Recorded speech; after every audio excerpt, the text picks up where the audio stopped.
Hey guys, welcome back. Today I'm going to be talking about the EMOVE Cruiser, super popular scooter. We're going to be talking about, some just overall um, takes and thoughts on the scooter, as well as some expectations of, things that we've seen go bad on it and the process of repairing it and, working with Voro to get certain parts, etc.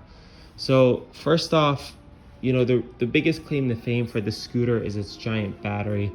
Voro advertises that it's for 60 miles. Obviously, in scooter world, it's never what the manufacturer advertises. So usually it's, somewhere about half of that. So you could probably reasonably expect to get 30 miles of range, which is still quite a feat. It's definitely a huge record. It's probably the longest mileage scooter that we could think of in its price category. Anything that goes farther is going to be a much bigger battery and scooter, and it's going to be more expensive. And so, for that 60-mile advertised range, for 30 miles real life, it's really hard to find something cheaper than, the typical $1,200 that this goes for. Other nice features about it is it's really wide deck, so that's pretty nice. And then, it does have suspension and it goes almost 30 miles an hour. It has an adjustable stem, and so these are all, pretty solid features. Now, let's talk about a little bit about some of the service issues that we've encountered. Obviously, we talked a little bit about the battery in the beginning, and so the conversant is that because it's such a big battery, it's not clear exactly, the quality of the battery that they're using, but we've seen that over the lifetime of the scooter, the range on the battery tends to drop down pretty impressively. And so, for example, if it's going up to 58 volts in the beginning, and you can, see it on the voltmeter, after a couple of months of use, we've had instances of customers coming back saying, hey, it's, down to 55 volts or 56 or, 54. It's not getting to the full range that it used to. That's pretty common with, almost all batteries. However, it seems like these drop alarmingly more, or at least we're paying attention to it more. Maybe the riders, because they were so sensitive in the first place to the range, they got the scooter for a reason, they're calling it out more. And so, it might just be that, the type of rider who gets a cruiser is going to be hypersensitive to the range on the battery, but they do drop. The other thing is that, these things are rated IP6. In scooter world, most scooters are rated 4. Some are 5, like the Apollos and 9bots, and then rarely you'll see a 6. This is one of them, and technically a 6 should be able to handle, water the most. But in reality, from our experience, these don't really handle, water that much differently than, other scooters such as those rated 4s. I mean, to get to the compartment, all you have to do is take off these screws right here, and you can literally pull it off, and the battery's right there and the controller's right there. There's nothing really special that shields the battery and the controller, from getting water damage, the same as any other electric scooter.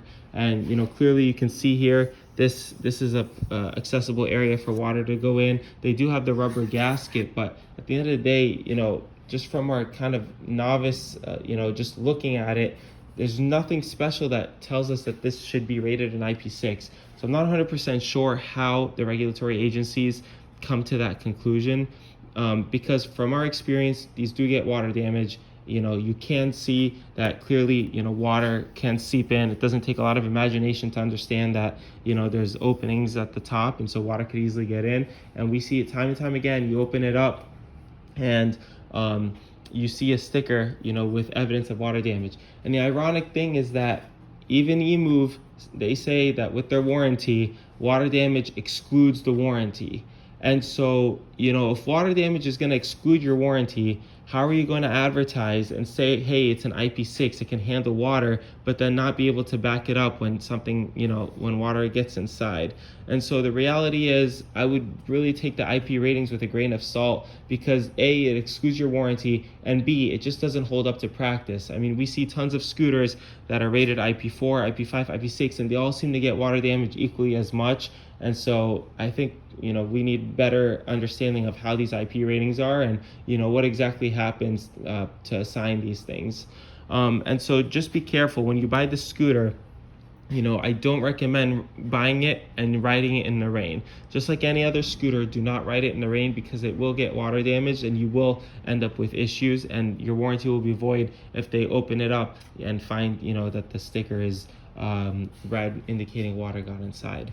Another, kind of point that I just wanted to bring up about the scooter is that the the motor wire connects in the back, and so that's a pretty nice feature. So I was talking a little bit bad about the water, but I want to talk about some of its good features. And so when you're trying to do a tire replacement, it's really refreshing to be able to just quickly pull open this motor wire, and it'll come apart, and then you can just drop the tire. You'll have a tire in your hand, and from there you can do the full tire replacement without the scooter getting in your way.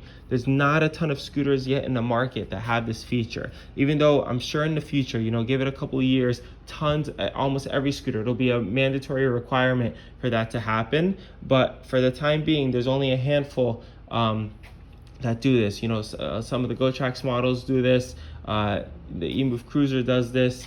But there aren't a lot of other companies that have this adapter, this quick connect for the motor wire. And so this is really nice, so that regardless of which tire you're working on, you could just drop it and move it away from the scooter and work on it individually. And then, when it's time, put the tire back. We have seen controller issues with these scooters, and unfortunately there's a couple of different versions, which is the case for almost every scooter model in the market today, where they've just gone through different generations. And so if your controller goes bad and you're trying to order a new controller, just be very careful and aware which model controller you're getting, so that you don't get the wrong one. You got to pay attention to the quick connects. They used to have these problems where the battery cables looked almost identical to the motor phase wires, and it was such a hazard because you could very easily confuse a blue battery cable for a blue motor phase wire, and connect the battery where the motor should go, and vice versa. Thankfully they fixed that, and so now the newer generations have XT connectors, just like most other scooters, and so that problem's been fixed. But if you have one of the older models, just be wary. If you unplug it, the blue wire, make sure you know where it's coming from, battery versus motor, so that you don't get the two mixed up and cause a short. It's a little annoying to work with this frame, just because anytime you have a scooter where the cover pops up from the front, it means that the controller has to kind of slide from the front in order to be accessible with the wires. And so putting it back together is always kind of a little bit of a hassle, just because you've got to really bunch up the wires on the inside, and it can get a little bit of a rat's nest, and then putting the cover on is annoying. And so when you're looking at different scooter models, if you want something that you can easily service accessibly, you want something that just pops open from the top or the bottom, but not the front. Unfortunately, a lot of the high performance scooters, they do, maybe not high performance, but like mid-range performing scooters have this feature where they open up from the front, especially a lot of the Cabos. I could show you a quick Cabo that does that. So for example, here, you can see the Cabo opens up from the front, so the controller kind of sits there. And although it's nice because it conserves space, and so you've got this massive battery, and you need to try to conserve as much space as possible, it works well for conserving space, but it becomes a maintenance nightmare to be able to work with all those wires that are inside in such a small space. And so that is kind of the trade-off that you're dealing with.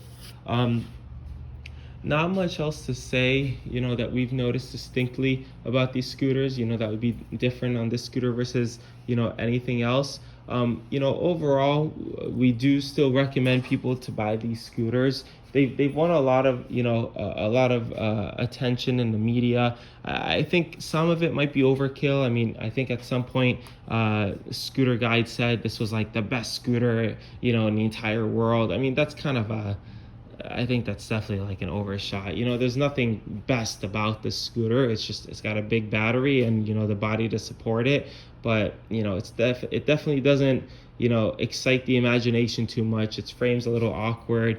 The suspension is just like, you know, kind of basic springs, not, you know, like not like some of the nicer, like for example, you know, these front fork suspensions are definitely a lot more enjoyable to ride on, you know, kind of similar to like the V set over there. But you know, to each their own. Who knows, you know, how they came to that conclusion. I won't make any assumptions. And you know, I think Voro does a very good job of helping service and provide, you know, warranted parts when deemed appropriate. They will not ghost you. You know, they'll follow up. They'll make sure that they can help you out. We've seen time and time again, you know, people will get their parts, you know, delivered to them, which is nice. And I think that really stands out. Voro does an excellent job with customer service. They really try to make sure that every scooter owner, you know, is happy and, you know, gets their service warranty fulfilled when it's appropriate. And, you know, that's very different than a lot of other companies. There's a lot of companies that will leave you dry and they'll ghost you, but Voro Motors does not do that. So we'll give them full credit. They stand behind their products, and EMOVE, you know, is their direct brand. So when it comes to Voro, they had a couple of different companies that they used to sell. They used to sell Dualtron, but not anymore. They're no longer Dualtron distributors. Now it's exclusively, you know, Mini Motors that sells them. They sell Cabos. They sell InMotion, and so, you know, those are basically other companies that they are distributing the scooters for. They don't actually manufacture them themselves, but they are, you know, distributing those scooters. Are major nationwide distributors, but, you know, they don't have exclusive rights. For example, Cabo USA or Fluid Free Ride also, you know, can sell Cabo scooters, and InMotion obviously sells its own scooters in the United States, and other distributors do as well.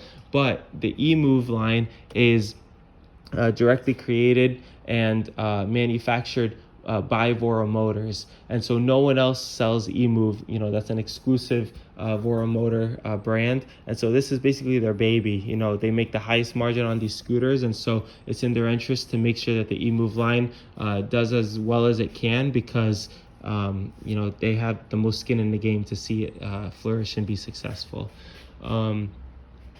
So that's basically a wrap for this video. Just some things to think about, you know, when you're purchasing the scooter.